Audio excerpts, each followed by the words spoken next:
There are people who find peace in cleaning, who find joy in folding clothes, wiping counters, and organizing shelves. And then there are others, maybe you, who look at the mess, take a deep breath, and feel that wave of frustration roll in. It's not that you don't want a clean space. You do. You love the idea of it. You imagine that calm, airy feeling of walking into a tidy home. Everything in its place, everything shining. But the moment you think about actually doing it, it feels exhausting, draining, almost impossible to start. And you ask yourself, why does cleaning feel so annoying? Why can't I just do it like everyone else? Today, let's talk about that. Not to shame or fix, but to understand.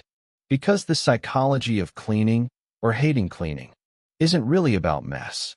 It's about emotion, energy, and the stories our minds tell us about control. Let's start here. For many people, organizing isn't just a physical task. It's an emotional one. When you look around and see clutter, your brain doesn't just see things. It sees unfinished business. Each object is a reminder of something you need to do, something you once wanted to do, something you feel guilty for not doing. That's a lot of weight for one room to hold. So when you think about cleaning, you're not just facing dust or laundry. You're facing everything you've been avoiding. Memories, decisions, mental tabs left open. No wonder it feels heavy.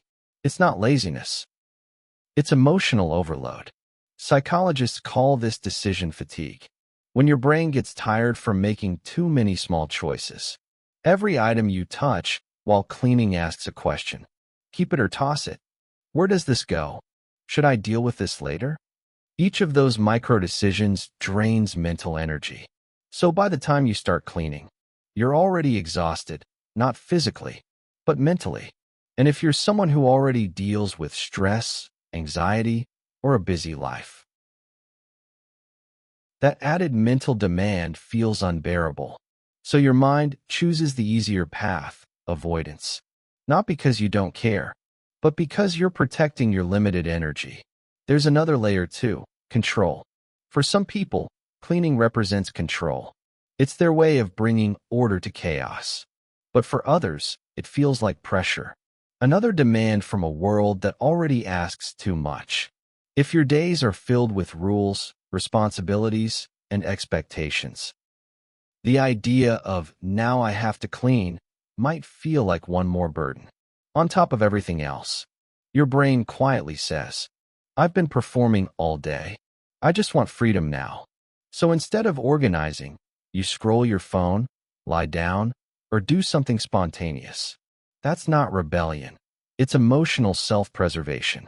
You're reclaiming a sense of control, even if it looks like avoidance. Some people also carry childhood associations around cleaning. Maybe you grew up in a home where cleaning was punishment, where mess meant trouble, where someone yelled or judged you for not doing enough. In that case, cleaning becomes loaded with emotion. It's not just a neutral task. It triggers old stress responses. Your body remembers the tension, the pressure, the voice that said, why is this place such a mess? So now, even as an adult, you feel that same resistance, not because you're lazy, but because cleaning subconsciously feels unsafe. Your body remembers stress where there should only be calm. That's why the simple act of tidying can feel so emotionally charged. There's also something deeper. For some, mess represents freedom. It's their way of saying, this is my space, and I don't have to perform here. In a world where we're constantly expected to be polished, productive, and perfect, leaving things undone feels like a quiet rebellion. A reminder that you don't owe perfection to anyone. And maybe that's beautiful in its own messy way. Your home doesn't have to look like a magazine spread to reflect who you are. Sometimes, the books piled on the nightstand, the half-finished projects, the coffee cups waiting by the sink, they tell a story too. A story of someone living, creating, existing, not performing. But of course, there's a balance.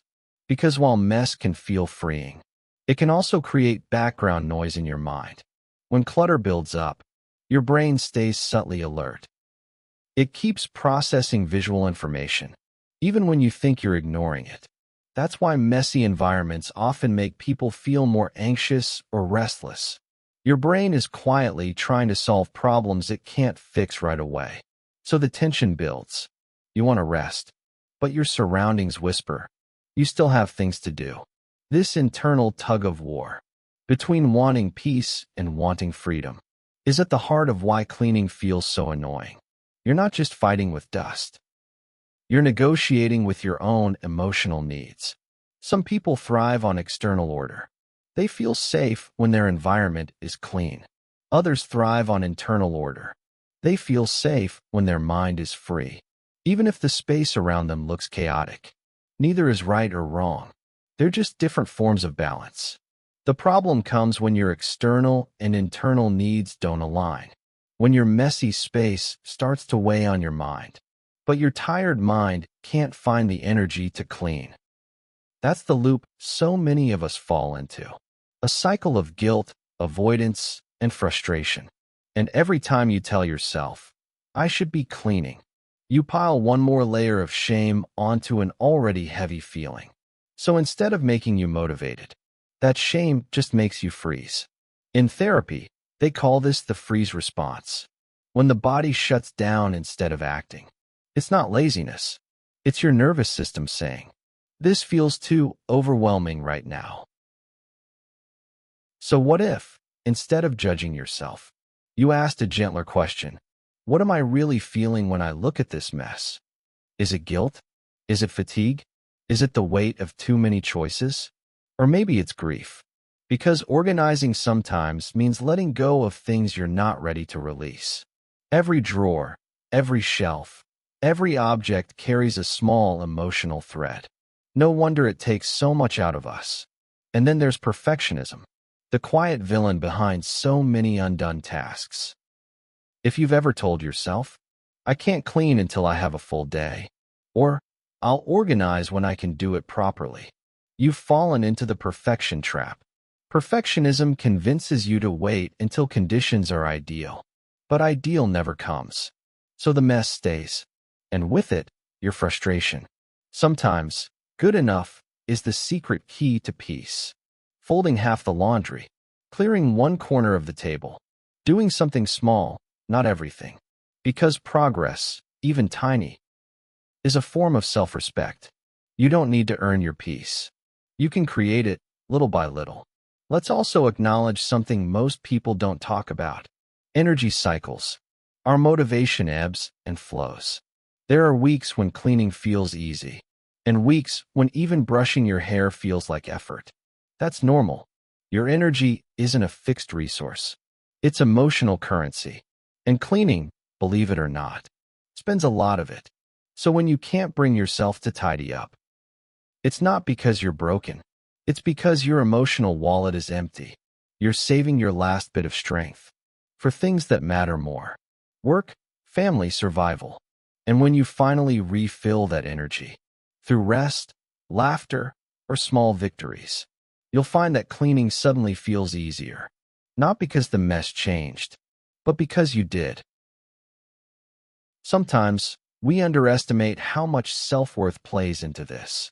When you feel low, cleaning can feel pointless, as if your space doesn't deserve effort. But when you start feeling better, you begin to care again. That's not coincidence. It's emotional reflection. Your home often mirrors how you feel inside. So when it's messy, don't just ask, what's wrong with me? Ask, what's happening inside me? Maybe you're tired. Maybe you're overwhelmed. Maybe you're just human. And that's okay. Here's a small truth I've learned. People who hate cleaning aren't incapable. They're often sensitive, creative, thoughtful people, whose minds are always alive with bigger things. They see stories, ideas, possibilities. So when they look at clutter, their mind doesn't go organize. It goes meaning. Every object reminds them of something. A memory, a plan, a past version of themselves. So they hesitate, not because they can't decide, but because they feel too much. And feeling too much in a world that never stops moving is exhausting. So maybe instead of asking, "Why do I hate cleaning?" ask, "What does my space say about how I feel right now?" Because our homes are emotional landscapes. Sometimes they're calm and clear. Sometimes they're crowded and loud. And that's okay, because so are we. The goal isn't perfection. It's honesty. To create a space that matches who you are in this moment, not who you think you should be. So if you're listening to this and your place is messy, don't beat yourself up. You're not failing at adulthood or self-care. You're just navigating the very real, very human psychology of energy, emotion, and expectation. And maybe, instead of pushing yourself to clean everything, start with kindness. Start with one drawer, one surface, one deep breath. Let small actions remind you that care doesn't have to be all or nothing. Because cleaning isn't just about tidying a home. It's about tending to yourself. When you pick up one thing, you're not just clearing space. You're telling yourself, "I still care about me." And sometimes, that's enough to start. Speech ballooner, you like this too? Do you look around and feel that strange mix of wanting to clean but hating the process? Do you tell yourself, "I'll do it tomorrow," even when you crave a fresh space today? If so, share your thoughts in the comments. I'd love to know what cleaning feels like for you. What emotions come up? What stories hide in your space? Because the truth is, it's not about being tidy or messy. It's about understanding why. And once you do, you'll find your own way to peace. Even if it's one tiny step at a time. Maybe cleaning isn't about organizing things. Maybe it's about organizing energy. And maybe when your heart feels lighter, your home will quietly follow.